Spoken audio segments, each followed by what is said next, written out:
আল্লাহ রব্বুল আলামিন একটা সুসংবাদ দিয়ে দিয়েছে।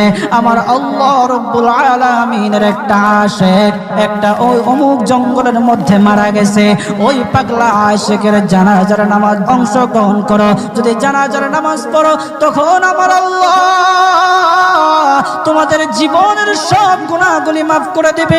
কেউ যদি নিজের গুনাহ ক্ষমা করাইতে চাও, কেউ যদি নিজের গুনাহগুলি ক্ষমা করাইতে চাও, তাহলে মহান আল্লাহ রব্বুল আলামিনের ওই পাগলা আশিকের জানাজায় অংশগ্রহণ করো। তখন লোকেরা দলে দলে জানাজায় অংশগ্রহণ করার জন্য দলে দলে গেল। জানাজার নামাজ আদায় করলো। আদায় করার পর পয়গম্বর মুসা আলাইহিস সালাতু ওয়াস সালামকে বলতেছে, ওগো আল্লাহর পয়গম্বর, ও পয়গম্বর, যার জানাজায় অংশগ্রহণ করার কারণে মহান আল্লাহ তার জীবনের সব গুনাহ মাফ করে দেবে।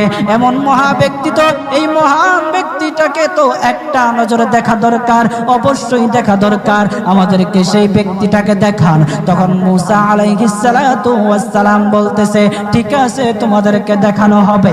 তখন যখন দেখাতে গেলেন, দেখানোর সাথে সাথে লোকেরা বলল, পয়গম্বর আপনি কি বলেন? এই লোকটাকে তো আমরা ভালো করেছি। এই পাপিষ্ঠ বান্দা আল্লাহ তাআলার বড় আশিক হতে পারে কিভাবে? আল্লাহ তাআলার পেয়ারা হতে পারে কিভাবে? পয়গম্বর মুসা আলাইহিস সালাতু ওয়াস সালাম আল্লাহর কাছে ডেকে ডেকে বললে, আল্লাহ, লোকেরা কি বলতেছে আর তুমি কি বলো? ওগো আল্লাহ, এর সমাধান দিয়েছে। লোকেরা যে কথা বলেছে সত্য বলেছে, আমি আল্লাহ যা বলেছি তাও সত্য বলেছে। ও পয়গম্বর মুসা, তারা যা বলেছে সত্য বলেছে। ওই বান্দা বড় পাপিষ্ঠ ছিল, ওই বান্দা বড় অন্যায়কারী ছিল, কিন্তু শেষ বয়সে আইসা তার হাত পা যখন বেঁধে, যখন লোকেরা জঙ্গলের মধ্যে ফেলে দিয়ে আসলো, তখন সে আমার কাছে এমন ভাবে কান্নাকাটি করা শুরু করে দিয়েছে, এমন ভাবে তওবা করা শুরু করে দিয়েছে। আমি আল্লাহ তাআলার এত দয়া, আমি আল্লাহ তার ডাকে সাড়া না দিয়ে পারলাম না।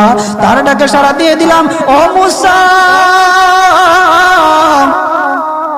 সে তাওবা করার সময় যদি সবার জন্য সে তাওবা করত, যতজন লোকেরা বেঁচে আছে, যতজন উম্মতেরা আছে, যতজন লোকেরা আছে, সমস্ত লোকদের জন্য যদি সে আমার কাছে তাওবা করত, আমি আল্লাহ তার তাওবা মুহূর্তের মধ্যে কবুল করে সমস্ত বান্দাদেরকে মাফ করে